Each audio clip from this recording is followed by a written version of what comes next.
Deep in the Cascade Mountains, Ranger Tom Mitchell thought he'd heard everything the wilderness could offer after 30 years on the job. The whisper of wind through ancient pines, the distant call of elk, even the occasional lost hiker's desperate shouts. But on this grey October morning, something different pierced the forest silence. A sound that made his blood run cold. Faint, heartbreaking sobs echoing from somewhere in the dense undergrowth. Following the desperate cries, Tom pushed through brambles and fallen logs until he found it. A crude wooden box, barely 3 feet long, hastily buried under a thin layer of rotting leaves. Inside, a small boy, no older than 7, sat trembling, clutching a crumpled piece of paper in his tiny fist. When Tom unfolded that note and read the shaky handwriting, he realized this wasn't just a case of abandonment. But who would do such a thing to an innocent child? Before we jump back in, tell us where you're tuning in from. And if this story touches you, make sure you're subscribed, because tomorrow I've saved something extra special for you. Tom Mitchell had seen plenty in his 30 years patrolling the Cascade Mountains. Broken bones on treacherous trails, hypothermic hikers who'd underestimated the wilderness, even the occasional bear encounter that ended badly. But nothing had prepared him for the hollow-eyed child, now wrapped in his emergency blanket, small fingers still clutching those crude drawings he'd pulled from his pocket. The boy couldn't have been more than 7, maybe 8 at most. His clothes were torn and dirty, his dark hair matted with leaves and forest debris. What struck Tom most was the silence. Not the comfortable quiet of someone at peace, but the brittle stillness of someone who'd learned that making noise brought pain. "Easy there, son," Tom murmured, kneeling beside the makeshift wooden prison. The box itself told a story of desperation and cruelty. Rough planks hastily nailed together, air holes punched through with what looked like a screwdriver. No craftsmanship, just functional containment. "You're safe now." The child's drawings were simple but disturbing. Stick figures of children behind bars. A large figure with dark scribbles for a face looming over smaller ones. And in the corner of one paper, numbers. Dates, maybe. Or something worse. Tom's radio crackled. "Base to Ranger Mitchell. What's your status on that disturbance call?" "I'm going to need backup," Tom replied, never taking his eyes off the boy. "And get me Sheriff Chen. Tell her it's urgent." The drive down the mountain felt longer than usual. The boy sat in Tom's passenger seat, still wrapped in the emergency blanket, staring out at the passing trees with an expression far too old for his young face. Tom had tried gentle questions. "What's your name? Where do you live? Are you hurt?" Each inquiry met with that same hollow stare. It wasn't until they reached the outskirts of Pine Ridge that the child spoke his first words. "Danny," he whispered. So quietly Tom almost missed it over the engine noise. "Danny?" Tom glanced over. "That's your name?" A barely perceptible nod. Pine Ridge General Hospital wasn't much to look at, but Dr. Sarah Kim had steady hands and a gentle way with frightened children. She examined Danny while Tom paced the hallway, the crumpled note burning a hole in his shirt pocket. He'd read it 3 times now, and each reading made his stomach turn more. Sheriff Sarah Chen arrived as the sun was setting, her usually immaculate uniform wrinkled from a long day. She'd been Pine Ridge's sheriff for 12 years, and Tom had worked with her on enough cases to read the concern in her weathered face. "What do we have, Tom?" He handed her the note without a word, watched her expression change as she read the childish handwriting. "Please help me. The man with cold hands took me away. There are others. He's not the first, and he won't be the last." "Jesus," Sarah breathed. "How old do you think he is?" 7, maybe 8. Doc Kim's checking him over now, but he seems physically okay. Dehydrated, hungry, scared out of his mind, but no obvious injuries. "Any idea how long he was in that box?" Tom shook his head. "Could have been hours, could have been days. The wood was weathered, but that could be from the elements. I found these in his pocket." He showed her the drawings. Sarah studied them carefully. "These other children, you think they're real?" "I think we have to assume they are." Maria Santos arrived just as Dr. Kim finished her examination. Pine Ridge's only social worker, Maria had dealt with her share of troubled children, But something about Danny's case had her moving faster than usual. She had kind eyes behind wire-rimmed glasses and spoke in the sort of gentle voice that made even the most traumatized children feel safe. "He's asking for you," Dr. Kim told Tom. "Won't talk to anyone else. Maria tried, I tried, even got Nurse Peterson to bring him some juice. But he just keeps asking for the ranger man." Tom found Danny, sitting on the edge of the hospital bed, still clutching one of his drawings. The child looked up when Tom entered, and for the first time there was something other than fear in his eyes. "Trust, maybe, or hope." "Danny," Tom said carefully, pulling up a chair, "can you tell me about the man with cold hands?" The boy's grip tightened on the paper. His voice came out in a whisper. "He smells like the basement smell." Those 3 words echoed in Tom's mind as he sat with Danny through the long night. The boy had fallen asleep clutching his drawing, but his rest was fitful, punctuated by whimpers and sudden starts that had him reaching for Tom's hand. It was dawn when Danny finally opened up, his small voice barely audible in the quiet hospital room. "He kept us in the dark place," Danny whispered, his eyes fixed on the window where pale morning light was creeping through. "Said if we made noise, he'd put us in the box." "Us?" Tom leaned forward carefully. "There were other children?"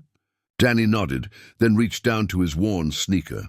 With trembling fingers, he pried at the sole until it came loose, revealing a small hiding space. From it he pulled out a photograph, a Polaroid, edges worn from handling. Tom's blood went cold. The image showed 4 children all around Danny's age, sitting against a concrete wall. Their eyes held the same hollow terror he'd seen in Danny's face. But it was what he could see in the background that made his hands shake. Metal cages, not large enough for a child to stand in. "Danny," Tom said gently, "where are these other children now?" The boy's face crumpled. "I don't know. I ran when the door wasn't locked right, but I couldn't get them out. They were too scared to move." Sheriff Chen arrived with her coffee still steaming. One look at Tom's face, and she was all business. "What is it?" Tom handed her the photograph. Watched her expression harden as she took in the implications. "We need the FBI," she said quietly. "This is beyond what Pine Ridge can handle." Dr. Kim had finished her more thorough examination. Danny was malnourished, but showed signs of recent regular feeding. No physical abuse, but clear psychological trauma. The kind that came from prolonged terror rather than a single incident. "He's been missing for months," Dr. Kim reported. "Based on his physical condition and what he's told me, I'd estimate 3 to 4 months of captivity." "Any family we can contact?" Maria asked. That's when the first real breakthrough came. Danny remembered his last name, Henderson, and he remembered living in Spokane before the man took him. The FBI response was swift. Agent Rebecca Hayes arrived on a helicopter that afternoon, a compact woman with sharp eyes and 20 years of experience in crimes against children. She took one look at the photograph and was on her radio immediately. "This is Hayes. I need a full task force mobilization. We have a confirmed serial predator, multiple victims, and an active crime scene. Prepare for a Category 1 response." But it was what Agent Hayes found next that changed everything. While examining Danny's clothing more carefully, she discovered something that made her call for an immediate evidence team. Sewn into the lining of his jacket, almost invisible unless you knew what to look for, was a small electronic device. "GPS tracker," she said grimly, holding up the tiny chip. Still active, Tom felt his world shift. He's been watching. More than that. This isn't just about Danny escaping. Someone wanted him found. This whole thing, the box, leaving him where a ranger would hear him. It's part of something bigger. The note took on new meaning then. Not just a child's desperate plea, but a message. A warning. He's not the first, and he won't be the last. It wasn't about what had already happened. It was about what was coming. Agent Hayes studied the tracking device.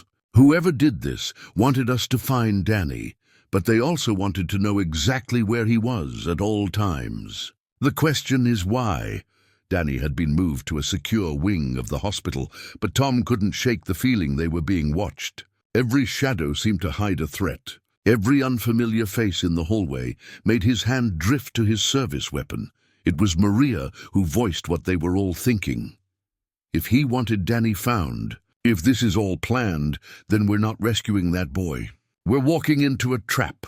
The GPS tracker blinked steadily, a tiny red light that seemed to pulse with malevolent purpose. Somewhere out there, someone was monitoring their every move. Someone who had been patient enough to plan this for months, sophisticated enough to embed tracking devices in a child's clothing, and cruel enough to use that child as bait.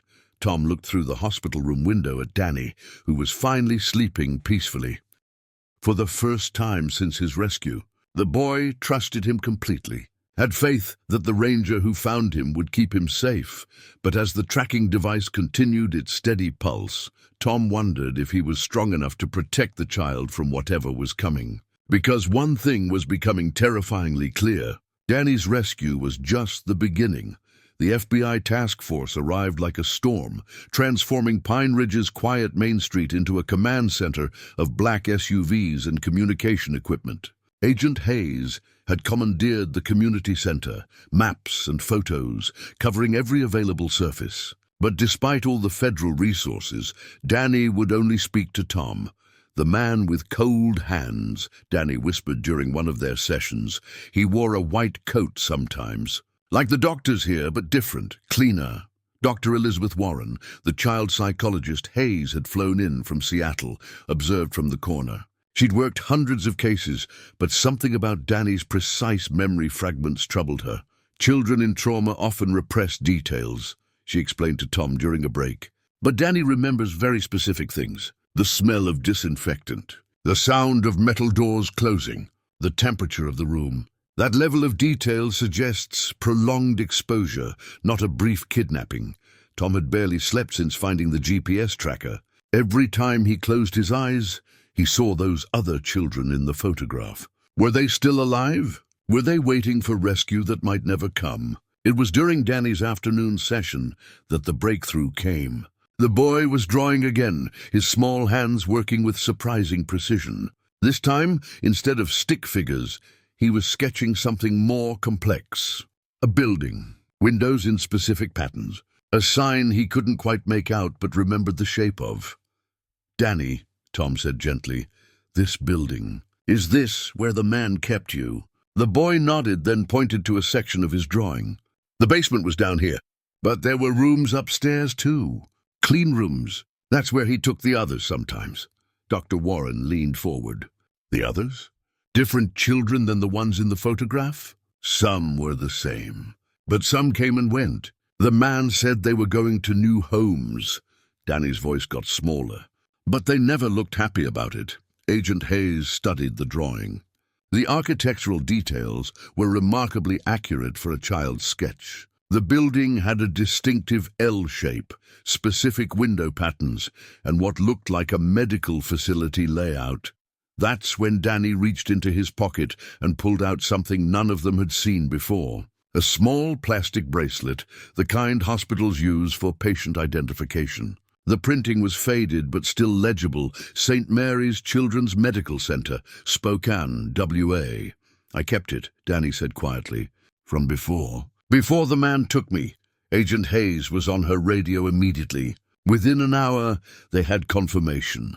St. Mary's Children's Medical Center had reported a break-in 4 months ago. Several items were missing, including patient files and identification bracelets. The theft had seemed random at the time, but now it took on sinister implications. Tom felt a cold realization settling in his chest. He's been planning this for months. The medical knowledge, the careful preparation, the tracking device. This isn't some desperate criminal. This is someone with resources and connections. The investigation into St. Mary's revealed disturbing patterns. Over the past 2 years, 7 children had been reported missing from the Spokane area, all between ages 6 and 10, all from troubled backgrounds, foster homes, single-parent families, situations where their disappearance might not be immediately noticed or thoroughly investigated. But it was the hospital bracelet that provided the real breakthrough. The serial number linked to a specific patient file. Danny Henderson admitted 6 months ago for pneumonia treatment. His emergency contact had been listed as his aunt, Margaret Henderson, who had died in a car accident just 2 weeks after Danny's hospital stay.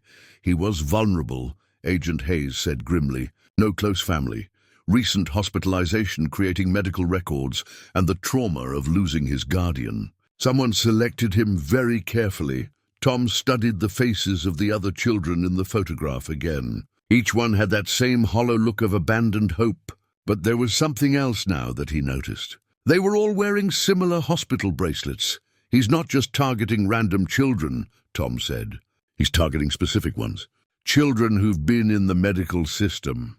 Children whose disappearance won't trigger massive investigations, Dr. Warren looked up from her notes. And children whose medical information he already has access to. Blood type, allergies, medical history. Information that would be valuable to certain kinds of buyers. The implication hung in the air like a toxic cloud. This wasn't just about one predator. This was about a network. A system designed to identify, acquire, and distribute vulnerable children to buyers who wanted specific criteria met. Danny's hospital bracelet caught the afternoon light as Agent Hayes bagged it for evidence. Such a small thing, but it represented the beginning of a trail that led into darkness none of them were prepared to face. Tom watched Danny through the observation window, still drawing his careful pictures. The boy had trusted him completely, had handed over evidence that might save other children. But Tom couldn't shake the feeling that they were still missing something crucial, something that would explain why Danny had been released at all. The follow-up investigation at St. Mary's Children's Medical Center revealed a nightmare that had been hiding in plain sight. Danny's medical records showed he'd been admitted for pneumonia 6 months ago, but when Agent Hayes cross-referenced the dates with the missing children reports, a chilling pattern emerged. Each of the 7 missing children had been treated at St. Mary's within the past 18 months. Tom found himself spending more time at the hospital than at home, drawn by Danny's unwavering trust and his own growing need to protect the boy. The child had nightmares every night, crying out for the other children in the photograph. Sometimes he called out names: Sarah, Miguel, Emma, names that Agent Hayes was desperately trying to match with missing persons reports. Dr. Warren had concerns about Tom's involvement. "You're getting too close," she warned him during one of their consultations. "This boy needs professional distance, not a surrogate father figure." But Tom couldn't step back. Every time he looked at Danny, he saw his own son Michael, who died in a car accident 3 years ago. The same dark hair, the same way of tilting his head when he was thinking, the same trust in his eyes that said adults would keep him safe. It was during one of their late-night sessions that Danny remembered something new. The burner phone. The man talked to someone, Danny said, his small hands working a piece of clay Dr. Warren had given him. Always the same time. After dinner. He would go upstairs and I could hear him through the ceiling. What did he say? Tom asked gently. Numbers mostly. Like he was reading from a list. But sometimes he got angry, said things about schedules and delays. Danny paused, his face scrunching in concentration. And he talked about pickup times. Agent Hayes had teams searching the area where Tom found the wooden box, expanding their grid every day. It was on the 3rd day that they found it, buried 50 yards from the box site, a cheap burner phone, wrapped in plastic and hidden under a fallen log. The phone was a treasure trove of evidence. 17 voice messages, all from the same number, all containing coded instructions that made Agent Hayes's blood run cold. The messages were clinical, businesslike, discussing inventory and delivery schedules in the same tone someone might use to order office supplies. But it was the last message that changed everything. Package. 7 is defective, the voice said. Cold, educated, with just a hint of an accent Tom couldn't place. Return for processing. New inventory arrives Thursday. Prepare holding facility. Agent Hayes played the message 3 times before the full implications hit her. Package 7. Danny's the 7th child to go missing. They're talking about him. The timestamp on the message was from 2 days before Tom found Danny in the box, which meant his escape had been orchestrated. Someone had decided Danny was defective and arranged for his discovery. Tom felt sick. They used him as bait. Dr. Warren studied the pattern of messages. But why? What makes Danny different from the others? The answer came from an unexpected source. While reviewing Danny's medical files more carefully, Agent Hayes discovered something the initial investigation had missed. Danny's blood type was AB negative, one of the rarest types, occurring in less than 1% of the population. But more significantly, his medical records showed he'd been tested for tissue compatibility as part of a routine procedure. Organ matching, Agent Hayes said grimly. They weren't just trafficking these children for adoption or exploitation. They were harvesting organs. The voice messages took on a more sinister meaning. Defective didn't mean Danny was unsuitable for the trafficking network. It meant he was unsuitable for organ harvesting. Something in his medical tests had made him worthless to their buyers. Tom stared at the burner phone, this cheap piece of technology that had revealed a horror beyond anything he'd imagined. Somewhere out there, 6 other children were being held, their lives measured only by the value of their organs to wealthy buyers desperate enough to pay for black market transplants. Danny continued his drawings, unaware of the conversations happening around him. But Tom noticed the boy was drawing different things now. Instead of stick figures behind bars, he was sketching faces, detailed portraits of the other children, as if his memory was trying to preserve them before they disappeared forever. The phone buzzed once. A text message from the same number that had left the voice messages. Pickup delayed. Maintain inventory until further notice. Agent Hayes stared at the screen. They're still active. And they don't know we have their phone.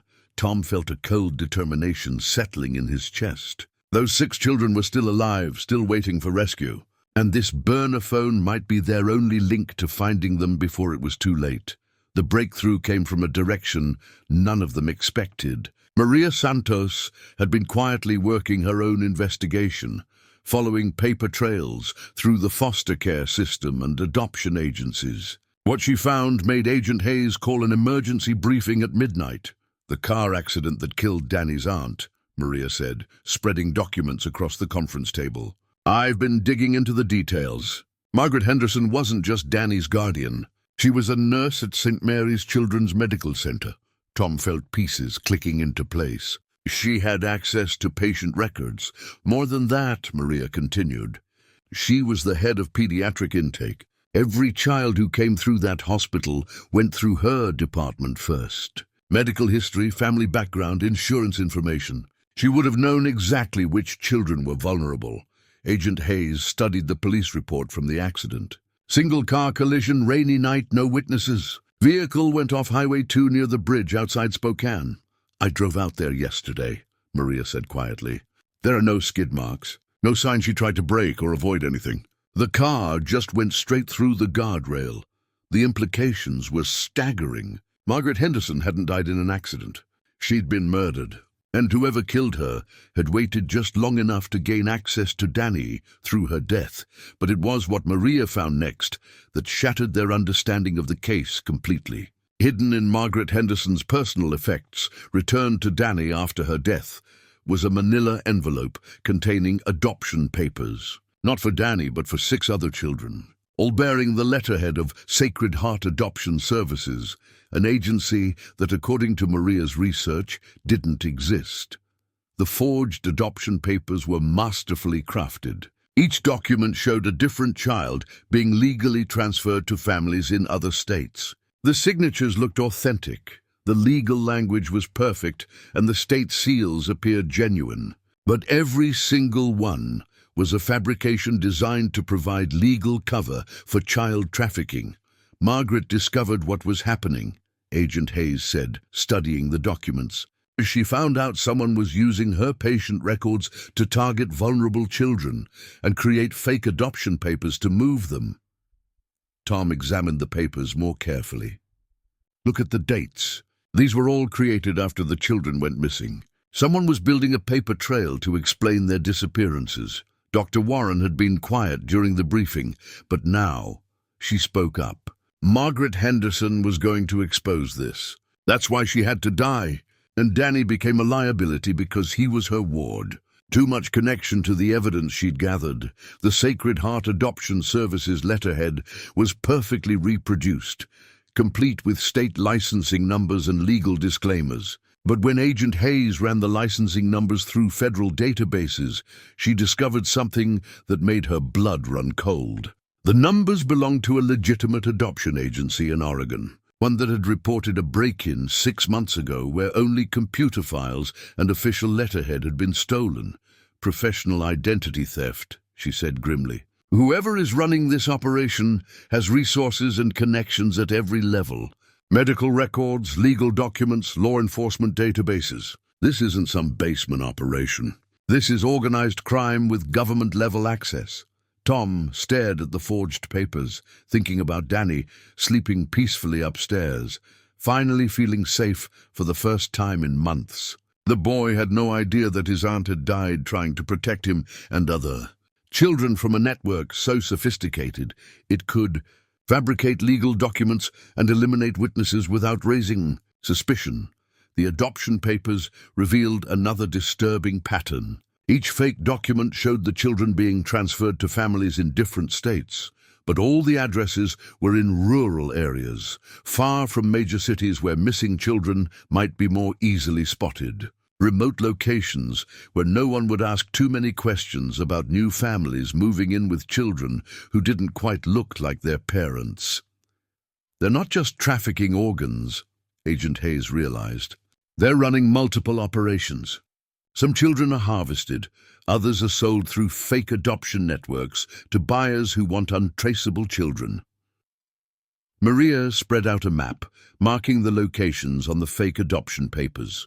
All within driving distance of major highways, but isolated enough for privacy. If these addresses are real, we might be looking at safe houses or distribution points. The forged adoption papers represented something more than just evidence. They were Margaret Henderson's final gift, her attempt to leave a trail that someone might follow. She died trying to save Danny and the other children. And now those papers might be the key to finding the 6 children who were still missing. Tom touched the letterhead gently, thinking of a nurse who'd risked everything to protect vulnerable children. Margaret Henderson had known she was in danger, but she'd gathered evidence anyway. Now it was up to them to finish what she'd started. The discovery that changed everything came when Dr. Warren was helping Danny through another drawing session. The boy had been sketching the same building over and over, adding new details each time as his memory cleared. This time he drew something that made Tom's blood freeze, a small device attached to the wall, barely noticeable unless you knew what to look for. "What's that, Danny?" Dr. Warren asked gently, pointing to the small rectangle in his drawing. "The beeping thing," Danny said matter-of-factly. "It beeped when we moved around. The man said it helped him know where we were." Agent Hayes leaned forward. "Motion sensors?" "No," Danny shook his head. "It beeped different when different kids moved. Like it knew who was who." Tom felt his stomach drop. "RFID tracking. They tagged the children. The implications were staggering. If the children had been implanted with RFID chips, whoever was running this operation could track their location anywhere in the world. But more importantly, if Danny still had his chip, it might be actively transmitting their current location." Dr. Warren performed a careful examination using the hospital's imaging equipment. The X-ray revealed a small foreign object embedded in Danny's shoulder blade. So small it would be nearly impossible to detect without knowing exactly where to look. But there it was, a rice grain-sized RFID chip, still active according to the electromagnetic scanner Agent Hayes had brought from Seattle. "They know exactly where he is," Agent Hayes said grimly. "They've known every move we've made since the moment we brought him to the hospital." Tom stared at the X-ray image on the screen. Such a tiny thing, but it represented a level of planning and sophistication that made him question everything they thought they knew about this case. If they know where Danny is, why haven't they made a move to take him back or eliminate him? The answer came from an unexpected source. Agent Hayes had been monitoring the burner phone they'd found, and that afternoon it received another message. But this time, instead of coded instructions about inventory and delivery schedules, the message was direct and personal. Ranger Mitchell, we know you're listening. Bring the boy to the coordinates we're sending. Come alone or the other 6 children die. You have 24 hours. The coordinates arrived seconds later, followed by a photograph that made Tom's hands shake. 6 children, including the ones from Danny's original Polaroid, sitting in what looked like a concrete bunker. Each child wore an orange jumpsuit with a number, and each had a device attached to their neck that Tom recognized with horror as an explosive collar. They're using Danny as bait to draw us out, Agent Hayes said. But why Tom specifically? Why not demand a ransom or prisoner exchange? Dr. Warren had been studying Danny's behavior patterns since the RFID discovery. I think Danny's chip is more than just a tracking device. I think it's a trigger. She pulled up the technical specifications for military-grade RFID systems. Advanced chips can be programmed with proximity sensors. If Danny gets within a certain range of the other children, his chip could activate something. A door lock, a communication system, or the explosive collars, Tom finished. They need Danny close enough to trigger a mass execution, but they need to control who brings him. Agent Hayes studied the coordinates. Remote location in the North Cascades, 40 miles from the nearest road, accessible only by helicopter or a 2-day hike through wilderness. Perfect place for an ambush. Tom looked through the hospital window at Danny, who was peacefully coloring with Maria.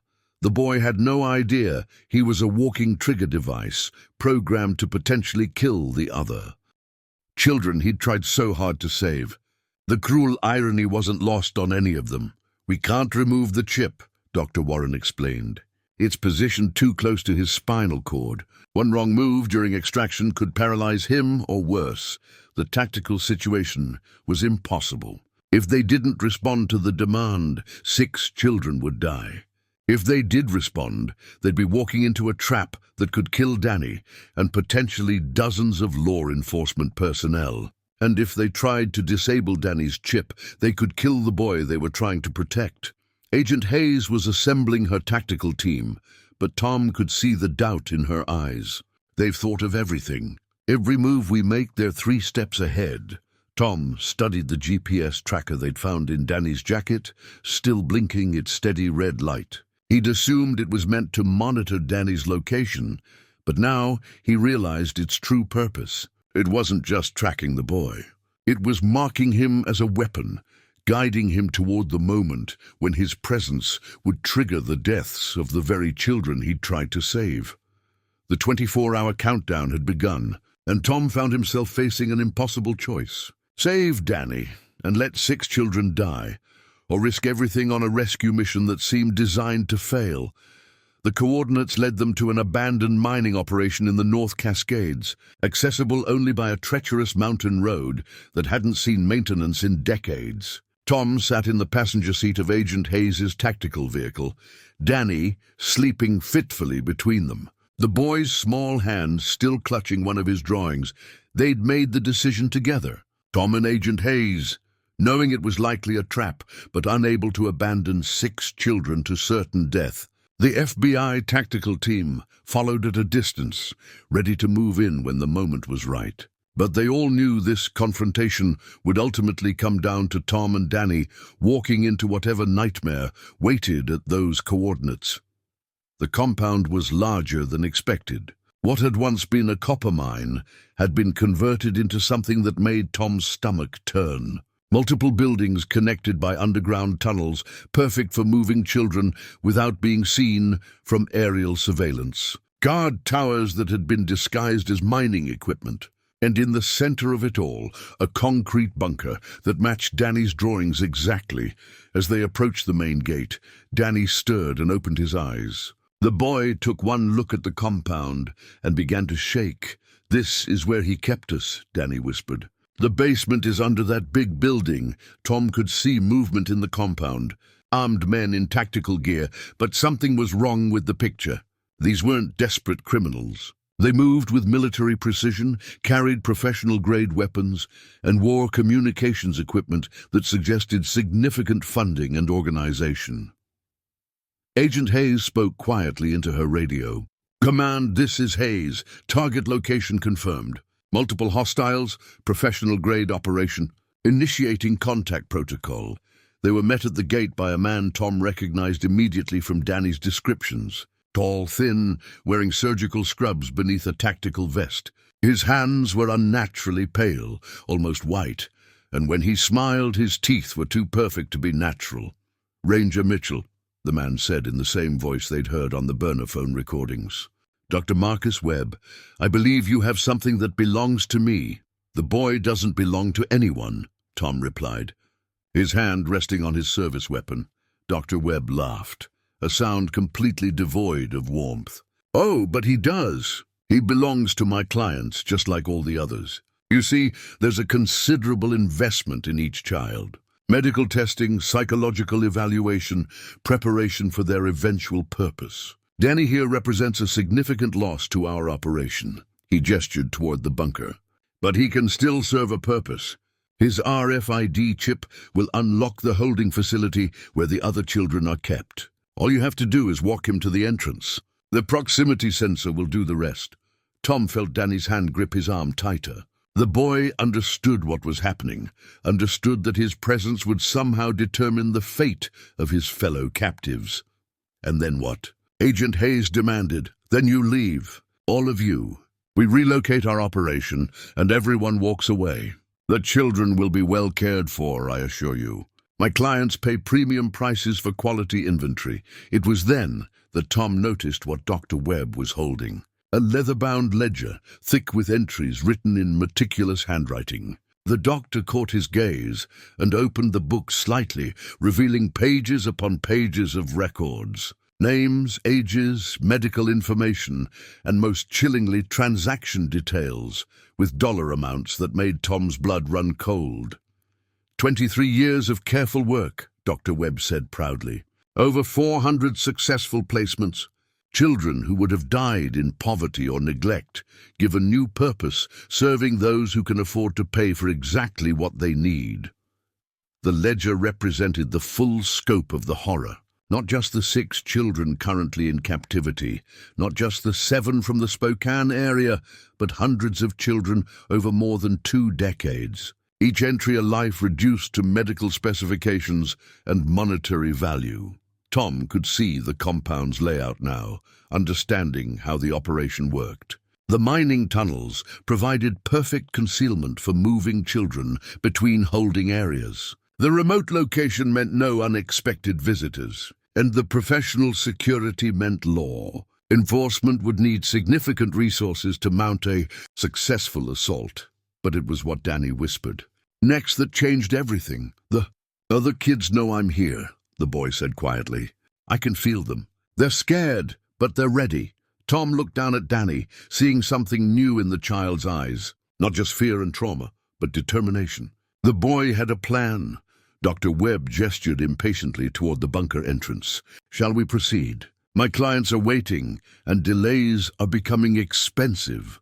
Tom took Danny's hand and began walking toward the concrete building, knowing that whatever happened next would determine not just the fate of 6 children, but the future of an operation that had been destroying young lives for over 20 years.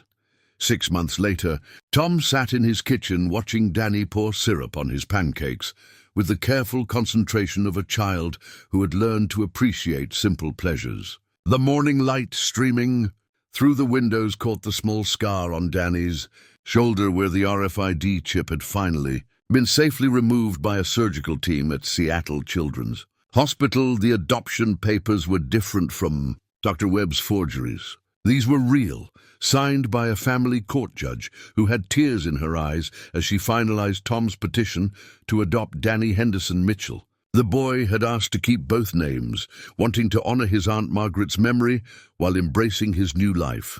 "Can we visit them today?" Danny asked, as he did every Saturday morning. Tom smiled. "Of course we can."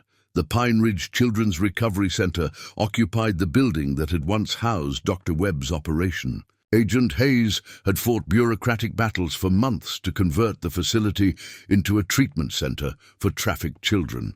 But the symbolic victory was worth every political fight. Where children had once been held captive, they now came to heal. Danny ran ahead as they walked through the center's gardens, stopping at the memorial wall, where 6 photographs were mounted in frames made from wood Tom had salvaged from the original wooden box. Sarah, Miguel, Emma, and 3 others whose names Danny had finally remembered during his recovery sessions. They had saved all 6 children that day at the compound. Danny's courage had made the difference.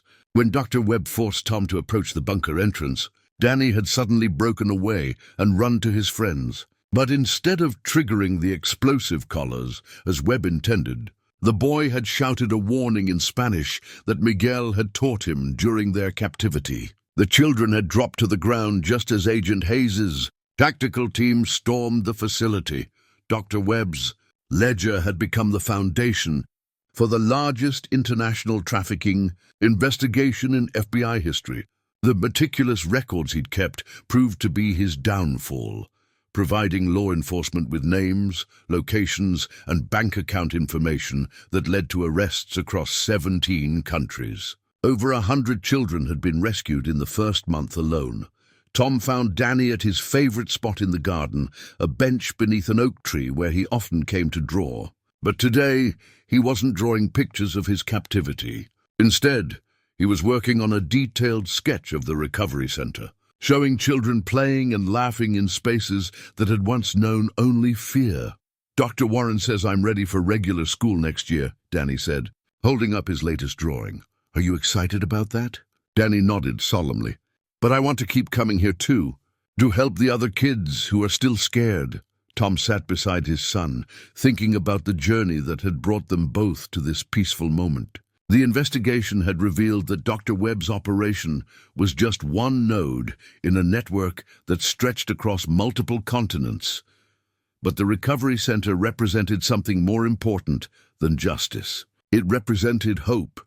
Agent Hayes stopped by that afternoon, as she did most weekends. The investigation had earned her a promotion to deputy director, but she still made time to visit Danny and the other survivors. Today, she brought news that made both Tom and Danny smile. "We found 3 more children this week," she said. "Brothers from Portland who've been missing for 8 months. They're asking to come here for treatment." The recovery center had become a model for other facilities across the country. Dr. Warren served as director, developing treatment protocols that helped trafficked children rebuild their sense of safety and trust. Maria Santos had left her job as Pine Ridge's social worker to become the center's family reunification specialist, helping rescued children reconnect with relatives or find new homes with carefully screened families. Danny's new photograph sat on Tom's desk at home, a picture taken on adoption day showing both of them smiling outside the courthouse. It had replaced the old photo of Tom with his biological son Michael, not because he'd forgotten his first boy, but because he'd learned that love wasn't limited by loss. The boy who had once been found crying in a wooden box now spent his evenings teaching origami to other recovering children, his steady hands folding paper into birds and flowers while sharing quiet words of encouragement. The trauma would always be part of his story, but it no longer defined his future. As they walked home that evening, Danny slipped his hand into Tom's and looked up at the mountains where their story had begun. "Do you think there are other kids out there who need help?" he asked. Tom squeezed his son's hand gently. "I'm sure there are, but there are good people looking for them. Just like we found you." Danny nodded, satisfied with that answer. And together they headed home to the life they'd built from the ashes of trauma, proving that sometimes the most broken things could heal into something stronger than they'd ever been before. The call came at 3 in the morning, jarring Tom from the first peaceful sleep he'd had in weeks. Danny stirred in the bed beside him, where he'd been sleeping since the nightmares returned. The boy had been doing so well, but the upcoming trial had brought back memories he'd worked hard to bury. "Mitchell," Tom answered, keeping his voice low. "Tom, it's Sarah. We have a problem. Dr. Webb escaped federal custody during transport to the courthouse." Tom felt his blood turn to ice. How is that possible? Inside job. Someone on the transport team was compromised. Webb and 3 other defendants are in the wind. And we have reason to believe they're heading toward Pine Ridge. Tom looked down at Danny, still sleeping, but with tension lines around his young eyes that shouldn't exist on any child's face. The boy had been scheduled to testify in 2 days, his victim impact statement carefully prepared with Dr. Warren's help. Now that testimony might never happen. What's the security situation? Tom asked, already reaching for his clothes. Agent Hayes is mobilizing a protection detail, but Tom, there's something else. We found this at the transport scene. 20 minutes later, Tom stood in the Pine Ridge Sheriff's Department, staring at a piece of evidence that made his hands shake. A hand-drawn map of the town, with detailed notations about patrol routes, security cameras, and most chillingly, the location of Tom's house marked with a red X. The map was drawn on the back of a medical chart, one that bore Danny's name and contained detailed information about his daily routines, therapy appointments, and school schedule. Someone had been watching them for weeks, documenting their movements with the same clinical precision Dr. Webb had used to catalogue his victims. Sheriff Chen spread additional photos across her desk. Security cameras from 3 different locations in town caught the same vehicle over the past month. White van, medical supply company logos, but the plates trace back to a shell corporation. Tom studied the surveillance photos. The van appeared at different times and locations, but always positioned to observe key points in Danny's routine. The school pickup area, the entrance to Dr. Warren's office, the road leading to their house, professional surveillance that suggested resources and planning far beyond what a desperate fugitive should possess. They never stopped watching, Tom realized. Even with Webb in custody, someone else was continuing the operation.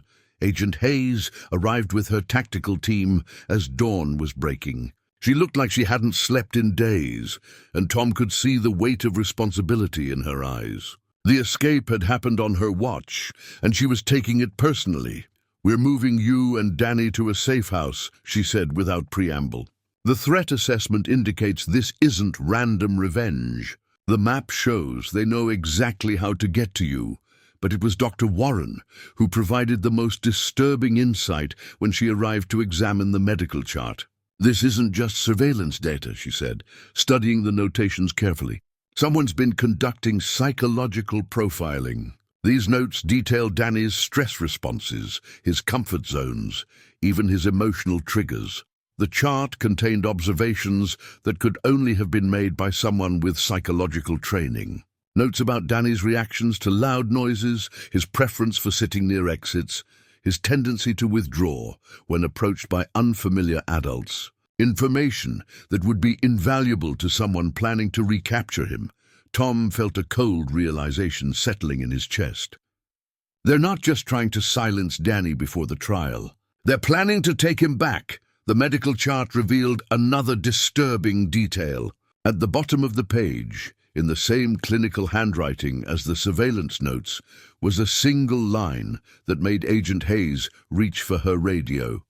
"Subject shows strong attachment to father figure. Recommend leveraging relationship for compliance."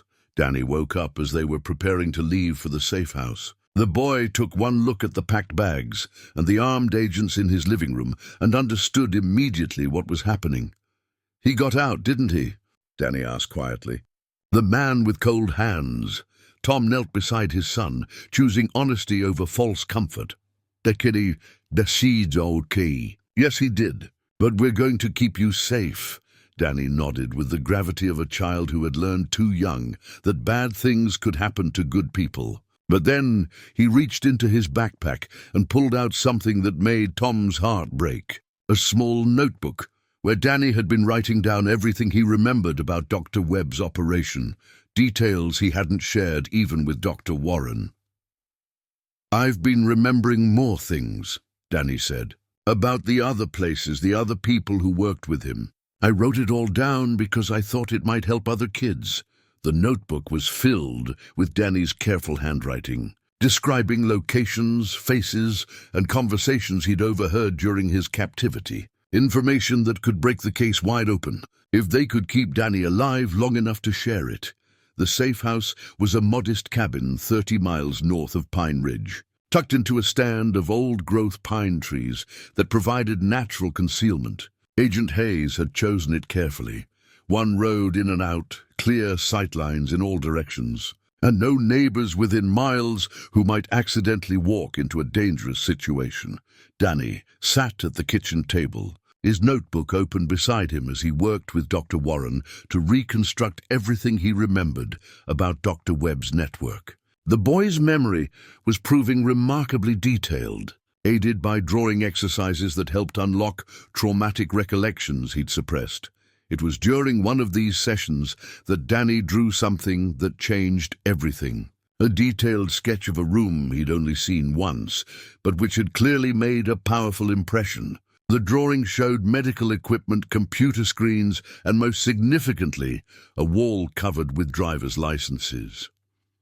"The trophy room," Danny said quietly, his pencil moving with careful precision. "He took me there once to show me something. Said it was important I understand how the business worked." Tom studied the drawing over Danny's shoulder. The wall of driver's licenses was arranged in neat rows, dozens of them, each one representing a different identity. But it was what Danny drew next to the licenses that made Agent Hayes lean forward intently. "Passports," she breathed. "He's showing us a document forgery operation," Danny nodded. "He said the children needed new names for their new families. But some of the pictures on the licenses looked like grown-ups, not kids." Dr. Warren helped Danny work through the memory carefully, using techniques designed to recover details without traumatizing the child further. What emerged was a picture of an operation far more sophisticated than they'd imagined. Dr. Webb hadn't just been trafficking children. He'd been running a complete identity manufacturing system. The driver's licenses represented adults who had purchased new identities to disappear from their old lives. People fleeing debt, criminal charges, or family obligations who were willing to pay premium prices for documents that would allow them to start over completely. The profits from identity forgery had funded the more expensive and complex child trafficking network. That's how he stayed operational for 23 years, Agent Hayes realized. The identity business provided steady income and covered the costs of the trafficking operation. Every fake license helped pay for another kidnapping. Danny's drawings showed incredible detail for a child's memory. He'd captured serial numbers on equipment, partial text from computer screens, even the layout of security cameras in the room. But it was one small detail in the corner of his sketch that provided the breakthrough they needed. A business card, partially visible on Dr. Webb's desk, showing a logo and partial phone number. Danny had only seen it for a moment, but his traumatized mind had filed away every detail as potential evidence for future escape. Agent Hayes ran the partial phone number through federal databases, while Tom watched Danny continue his drawing. The boy was adding more details now, remembering things he'd thought were forgotten. A calendar on the wall showing circled dates. File cabinets labeled with state abbreviations. A printer that had been running continuously, producing documents with official-looking seals. The phone number trace came back with results that made Agent Hayes call for immediate backup. The number belonged to a printing company in Seattle that specialized in government contract work. They had access to official paper stocks, security inks, and most importantly, the templates needed to create documents that would pass casual inspection. "Inside job," Agent Hayes said grimly. "Someone at the printing company has been providing materials for document forgery." Webb probably has contacts throughout the government contractor network. Tom watched Danny work, marveling at the boy's courage. Here was a child who had survived unimaginable trauma, and instead of hiding from his memories, he was using them as weapons against the people who had hurt him and others. The driver's license wall drawing wasn't just evidence. It was Danny's way of fighting back. The business card detail proved most valuable. When Agent Hayes enhanced the partial logo Danny had drawn, it matched the letterhead of Pacific Northwest Document Services. The same company that had legitimately printed forms for 3 different state adoption agencies. Forms that could be easily modified to create the fake adoption papers they'd found in Margaret Henderson's effects. Danny looked up from his drawing, meeting Tom's eyes with a mixture of determination and exhaustion. "There's more," he said quietly. "I remember where the room was. I remember how to get there." The encrypted email arrived on Agent Hayes' secure laptop at 2:47 a.m., sent from an anonymous account that disappeared from servers within minutes of transmission. The message was brief but chilling. "We have something that belongs to you. Check the news." Tom was awake immediately when Hayes knocked on his bedroom door. Danny stirred but didn't wake, exhausted from the previous day's memory recovery sessions. The boy had been pushing himself hard, determined to remember every detail that might help save other children. The news footage was grainy, shot from a helicopter circling above what had once been the Pine Ridge Children's Recovery Center. The building was engulfed in flames, orange light dancing against the night sky as firefighters battled the blaze. But it wasn't the fire that made Tom's blood run cold. It was what the news anchor was reporting.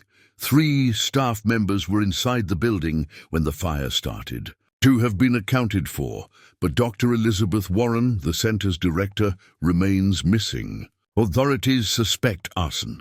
Agent Hayes was already on her radio, coordinating with local fire departments and emergency response teams. But Tom knew they were too late. This wasn't random destruction. It was a message, and Dr. Warren was the price.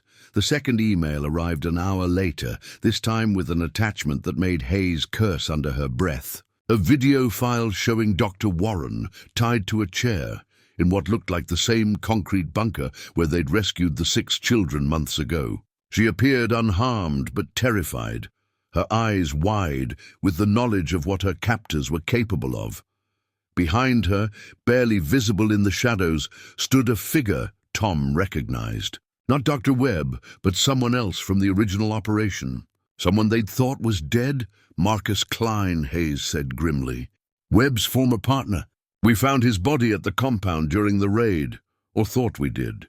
DNA confirmed the identity, but now, body double, Tom finished. They've been planning this for months. The video included audio, Klein's voice, exactly as Tom remembered from the compound confrontation. Dr. Warren has been very helpful in explaining the psychological techniques used to recover suppressed memories. Techniques that could be reversed, applied in different ways.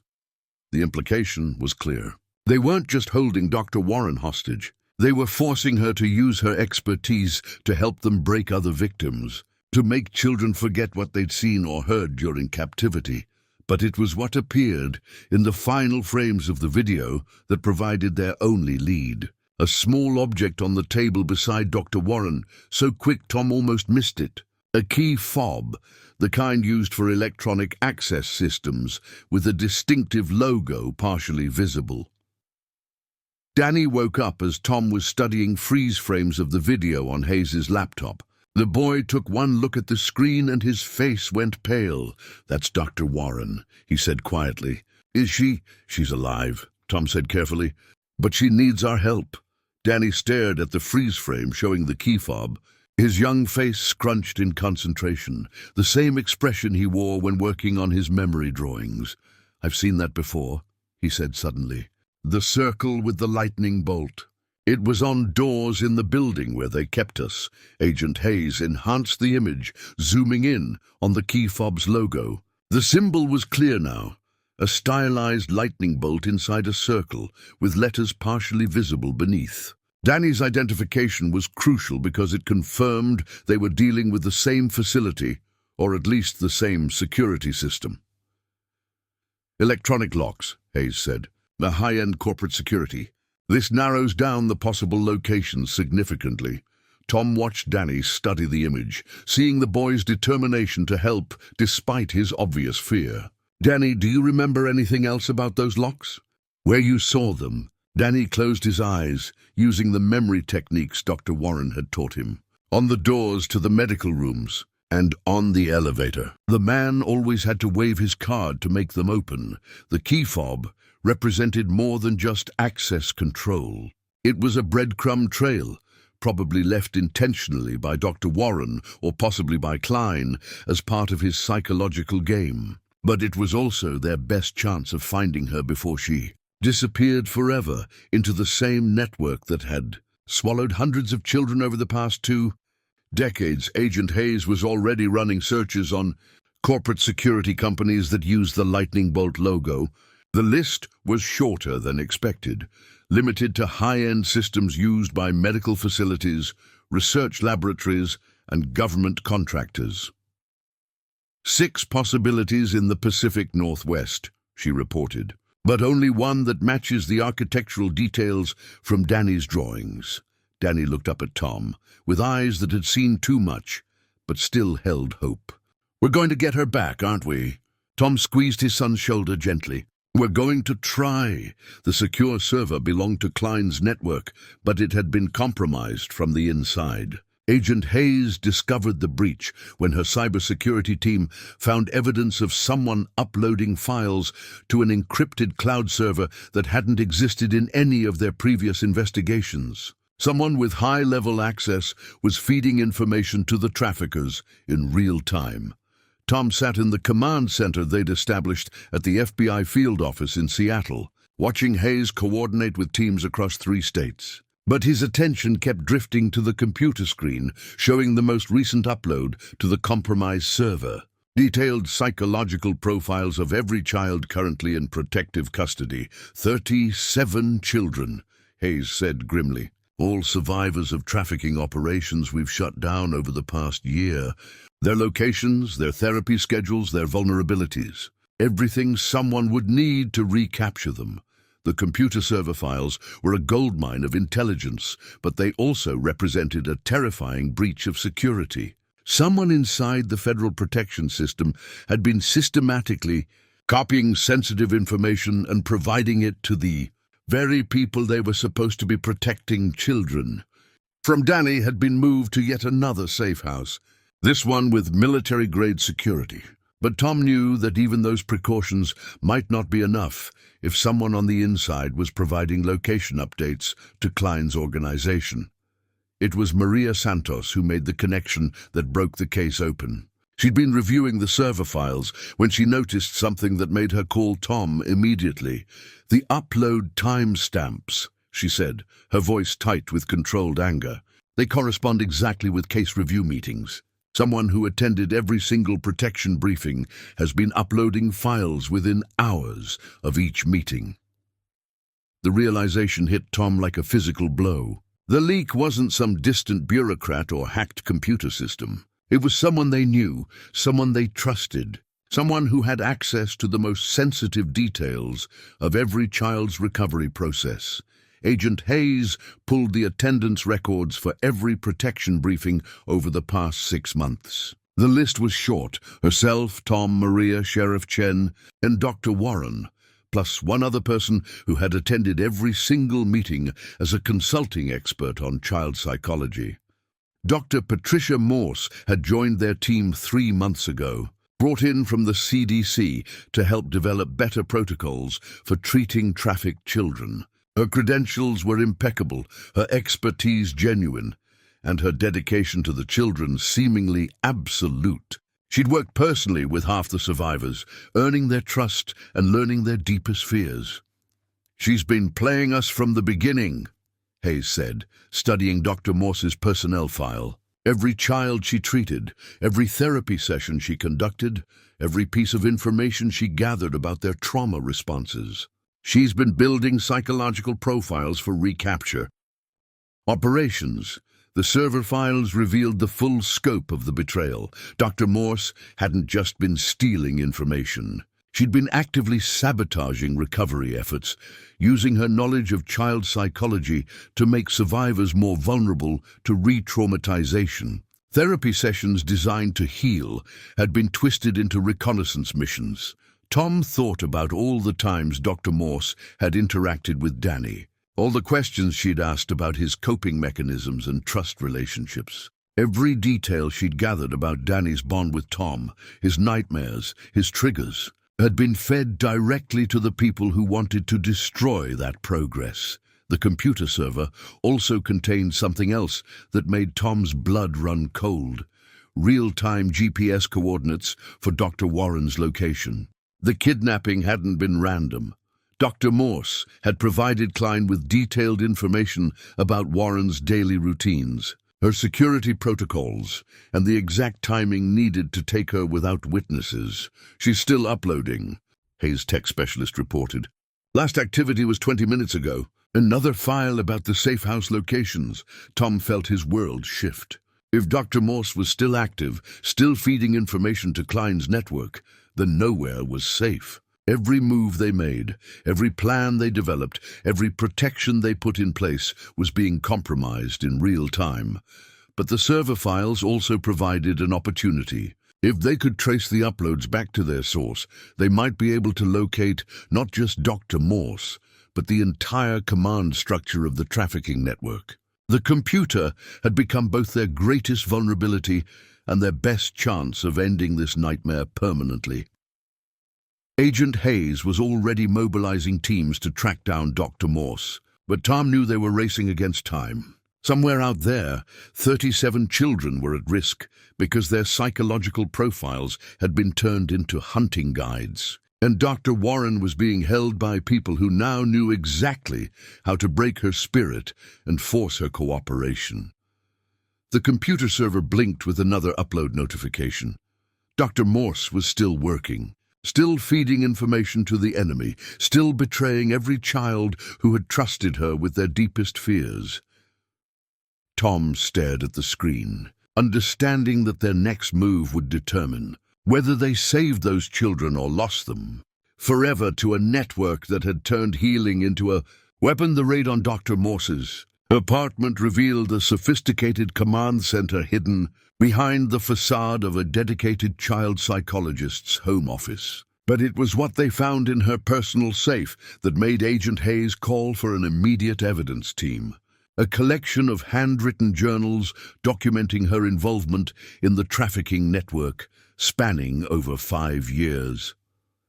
Tom stood in the apartment's converted bedroom, staring at walls covered with psychological profiles, photographs of children, and detailed maps marking safe house locations across the Pacific Northwest. Every child they'd thought was safely hidden had been catalogued, studied, and prepared for recapture with clinical precision.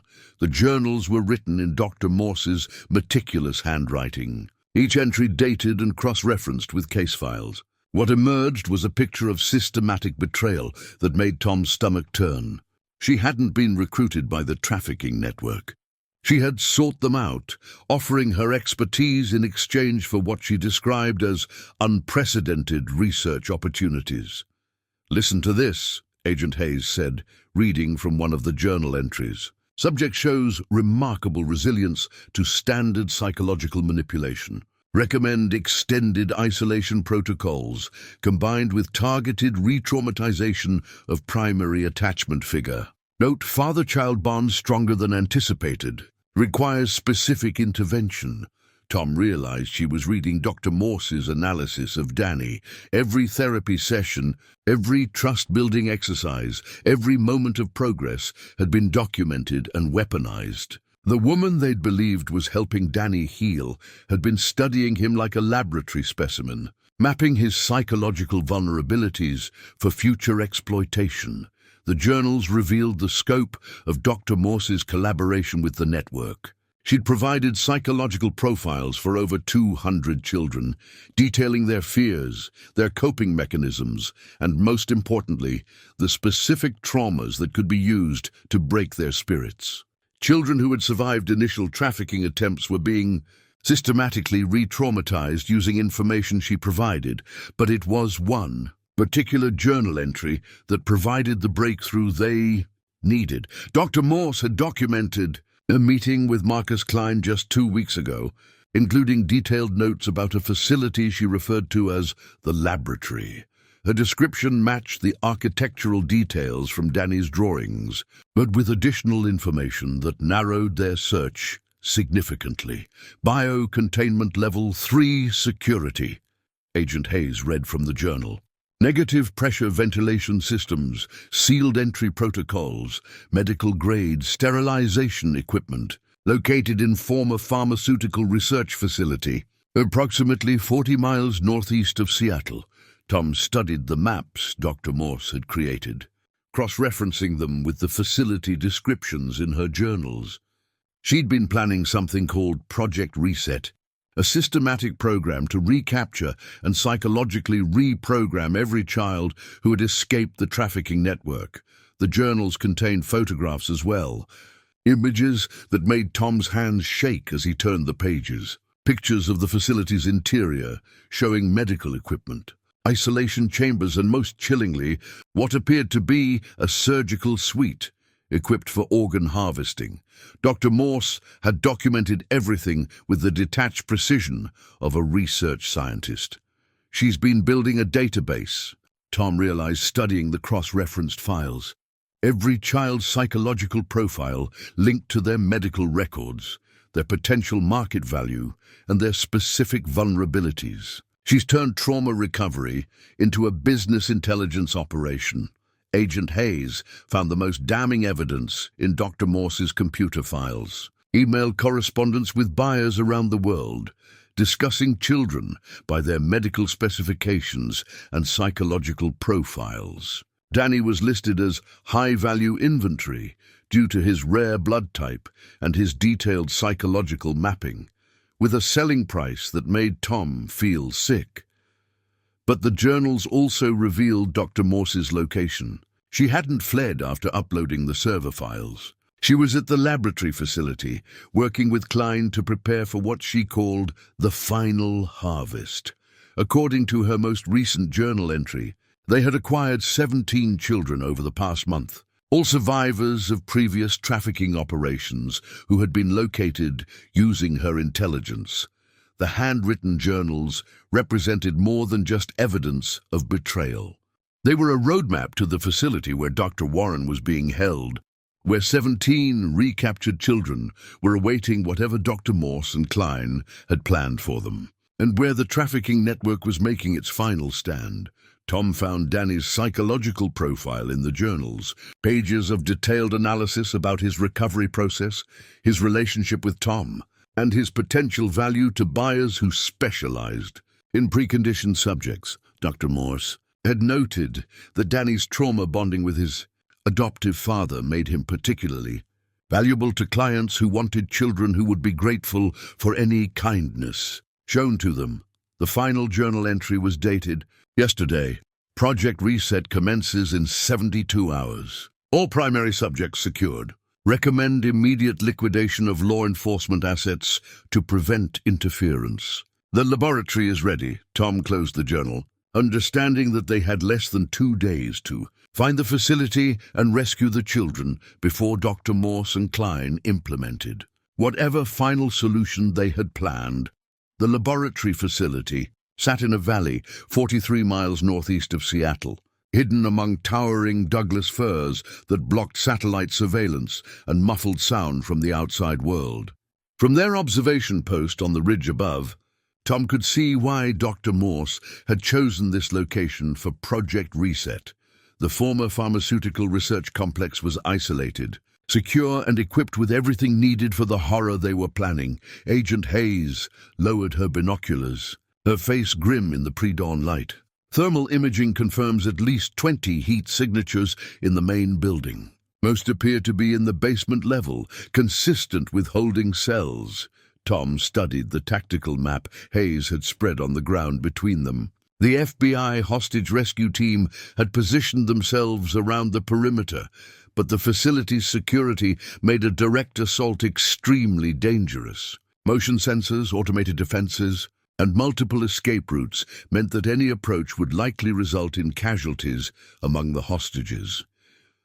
It was then that Tom noticed something glinting in the morning light near the facility's main entrance. A small metallic object half buried in the gravel, barely visible unless you knew what to look for. Using his binoculars, He could make out the distinctive shape of a medical alert bracelet, the kind worn by people with serious health conditions. "Hayes," he said quietly, "look at the parking area." 11 o'clock from the main door. Agent Hayes focused her binoculars on the spot Tom indicated. The medical alert bracelet was small, easily missed by casual observation, but clearly visible to anyone conducting surveillance of the facility. Engraved on the metal surface was a name, Dr. Elizabeth Warren, and below it, type 1 diabetes, insulin dependent. She dropped it deliberately. Hayes realized. She's telling us she's alive and needs immediate medical attention. The bracelet represented more than just proof of life. Dr. Warren was diabetic, and without regular insulin injections, she would go into diabetic shock within days. If Klein and Dr. Morse were keeping her alive, they were either providing medical care or using her condition as leverage for cooperation. Tom felt his tactical training from his military days kicking in. The bracelet's location wasn't random.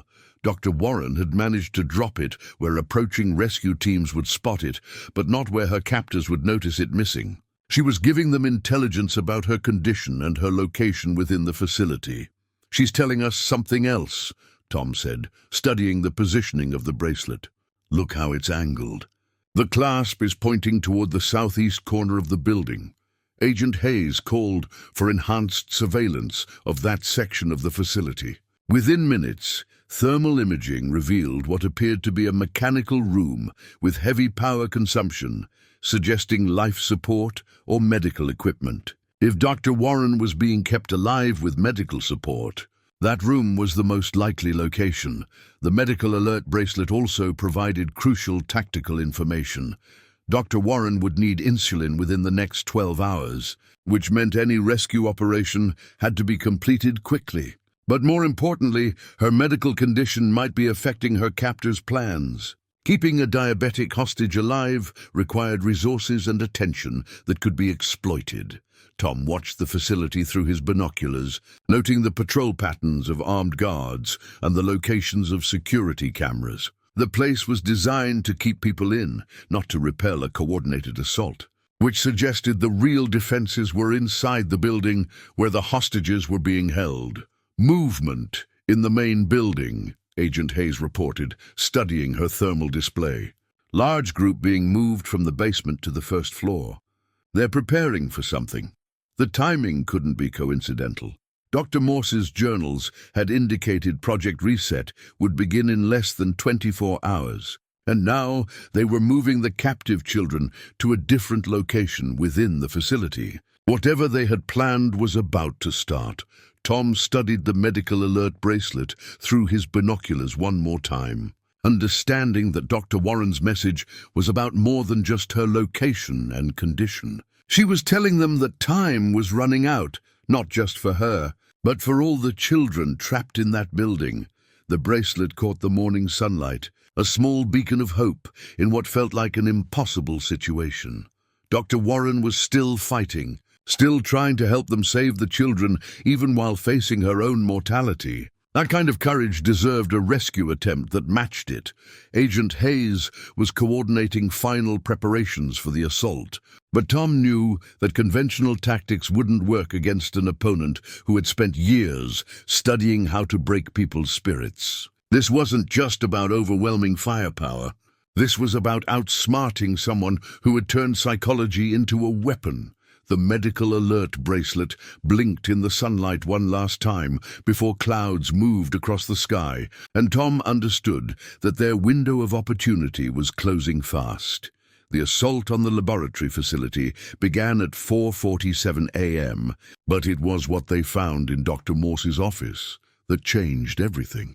Among the psychological profiles and research notes was a single photograph that made Tom's blood run cold.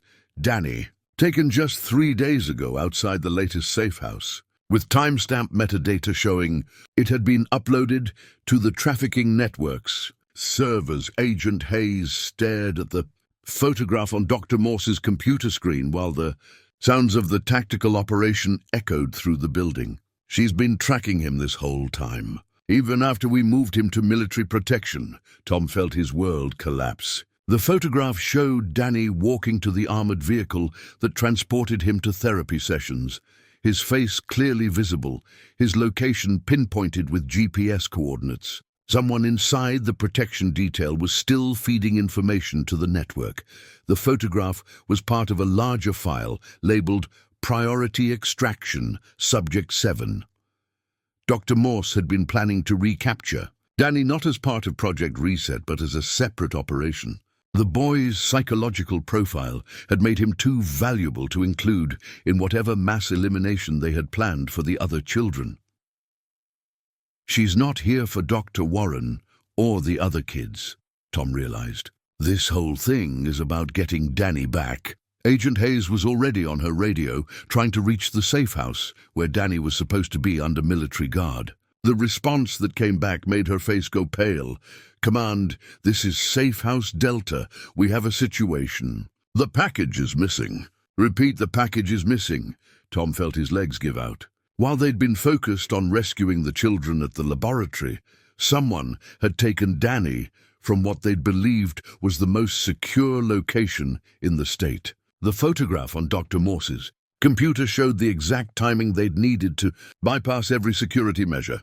The computer files revealed the scope of the deception. Dr. Morse hadn't been captured or surprised by their investigation. She'd been leading them exactly where she wanted them, drawing all available law enforcement resources to the laboratory while her real target was extracted by a different team. "Look at this," Agent Hayes said, pulling up another file. "Extraction completed at 4:30 hours.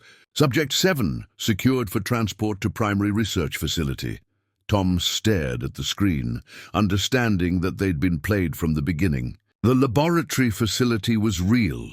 Dr. Warren and the 17 children were really being held there, but it was all a diversion. Dr. Morse had sacrificed her research facility and the other hostages to secure the one prize she really wanted. Danny, the photograph metadata showed more than just Danny's location. It revealed the identity of their inside source, the person who had been feeding information to the network for months. The image properties showed it had been taken with a specific camera model, one issued only to federal agents on the protection detail. Agent Hayes cross-referenced the camera serial number with equipment logs. The match came back immediately.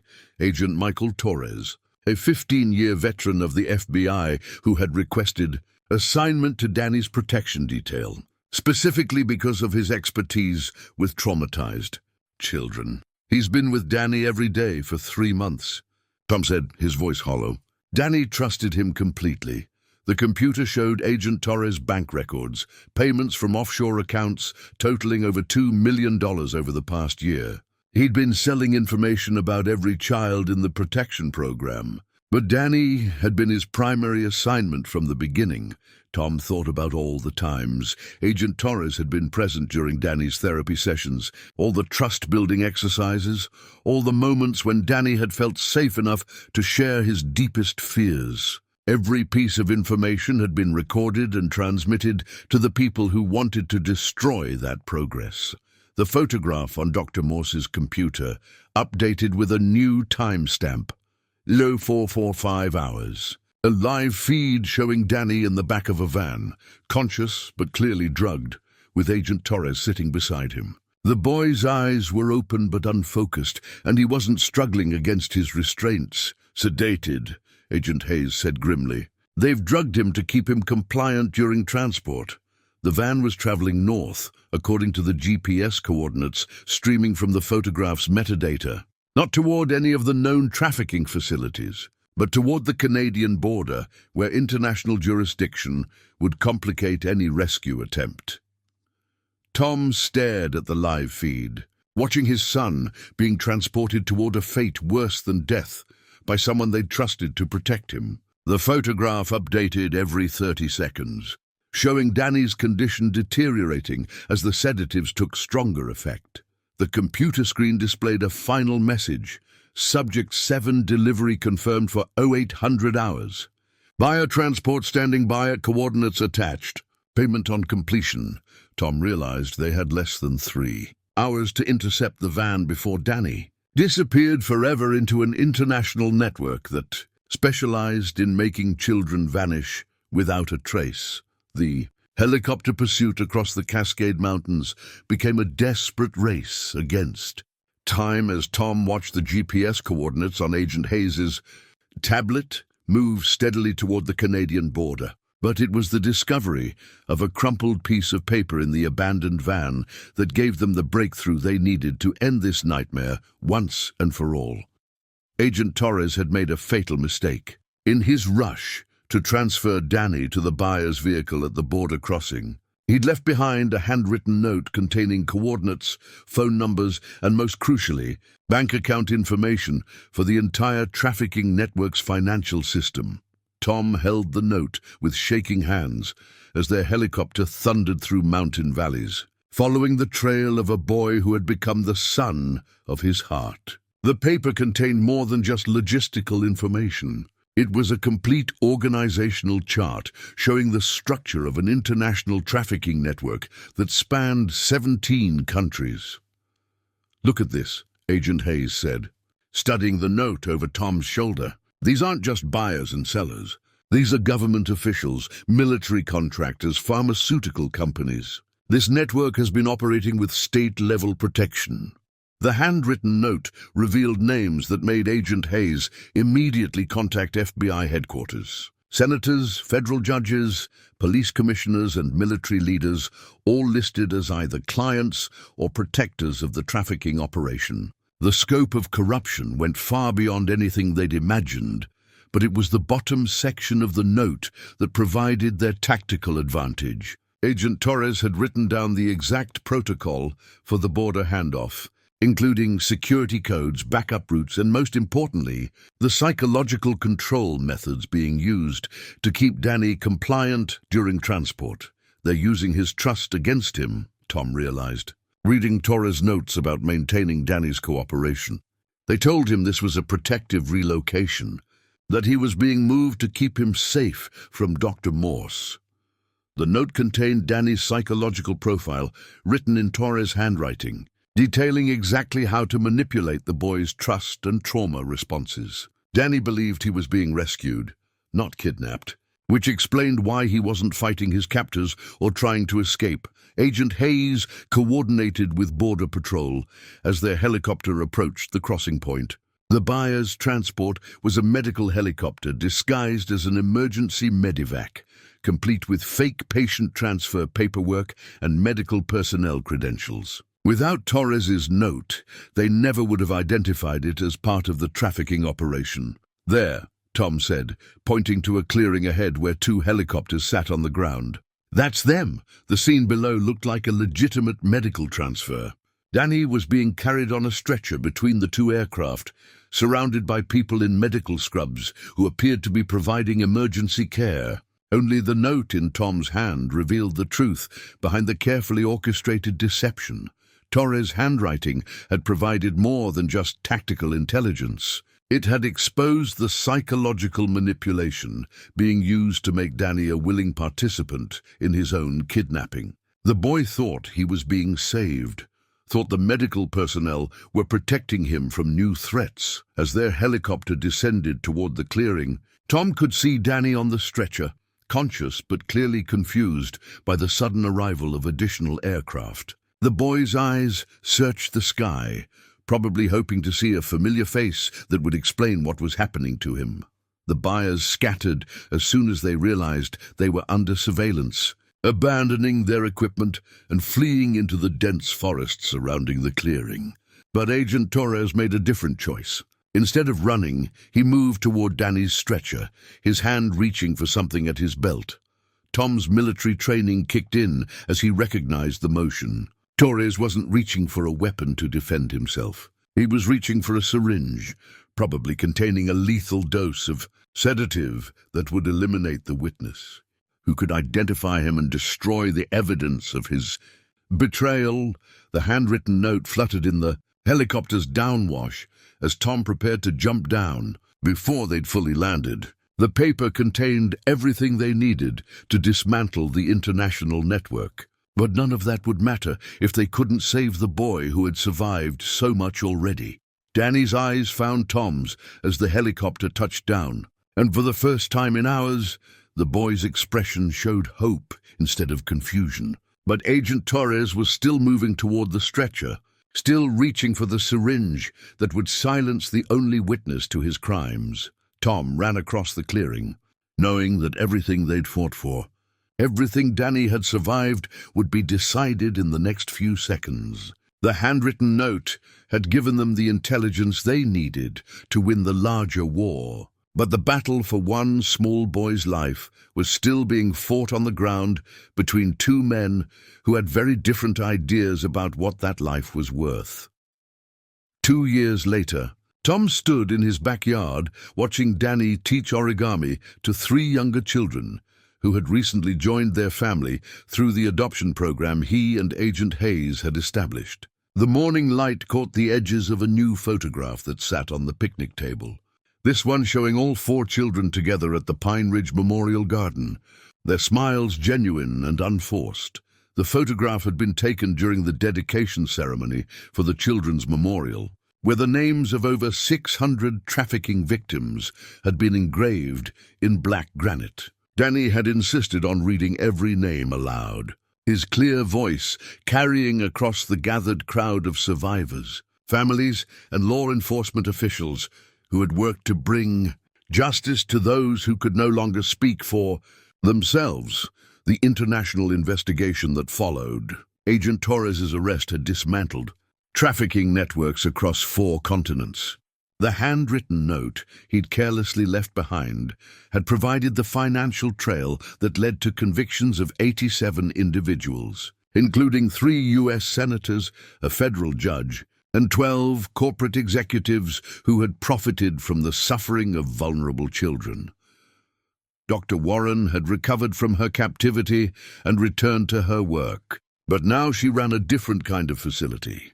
The Pine Ridge Healing Center occupied the site where Dr. Webb's laboratory had once stood, transformed into a place where trafficked children could recover, surrounded by nature and the support of others who understood their experiences. Danny had grown 3 inches in the past year. His face had filled out with good nutrition and security, and his nightmares had faded to occasional bad dreams that he managed with the coping skills Dr. Warren had taught him. But more importantly, he had found purpose in helping other children navigate the path from victim to survivor. The photograph showed more than just 4 children at a memorial service. It captured a moment of triumph over trauma, a testament to the resilience of young people who refused to let their experiences define their futures. Danny stood in the center, his arms around his younger siblings, his expression reflecting the quiet confidence of someone who had stared into darkness and chosen to find light. Tom picked up the photograph, remembering the day it was taken. Danny had asked to speak at the memorial dedication, and his words had moved the crowd to tears. He'd talked about the children who hadn't survived, the ones whose names were carved in stone, and he'd promised that their deaths would not be forgotten or meaningless. "They saved me," Danny had said that day, his voice steady and clear.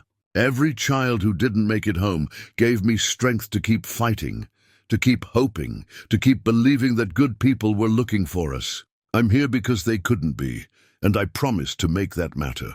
The adoption program had grown beyond anything Tom and Agent Hayes had originally envisioned. Families across the country had opened their homes to trafficking survivors, creating a network of support that ensured no child would face recovery alone. The program had strict screening protocols, extensive training requirements, and ongoing support systems that helped both children and families navigate the challenges of healing.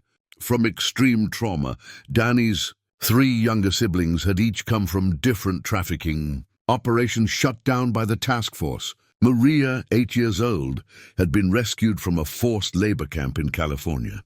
Carlos, 6, had been found in a medical trafficking facility in Arizona. And Sarah, 9, had been recovered from an international adoption fraud ring that had been selling children to buyers in Europe. Each child brought their own trauma, their own fears, and their own remarkable capacity for healing when surrounded by love and security. Danny had become their protective older brother, using his experience to help them understand that their past didn't determine their future. The photograph captured a moment that Tom treasured because it showed Danny not as a victim or a survivor, but simply as a big brother who was teaching his siblings how to fold paper into birds. The origami had become Danny's way of showing other children that broken things could be transformed into something beautiful with patience and care. Tom heard laughter from the backyard and looked up to see all four children running toward the house, their faces bright with the joy of an ordinary Saturday morning. Danny reached him first, as always, and wrapped his arms around Tom's waist in the fierce hug of a child who never took love for granted. "Can we hang the new picture next to the others?" Danny asked, pointing to the photograph in Tom's hands.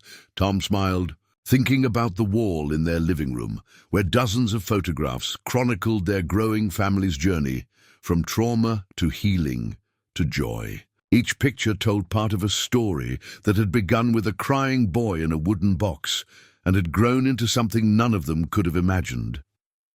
"Of course we can," Tom said, putting his arm around his son. "It belongs with all the others."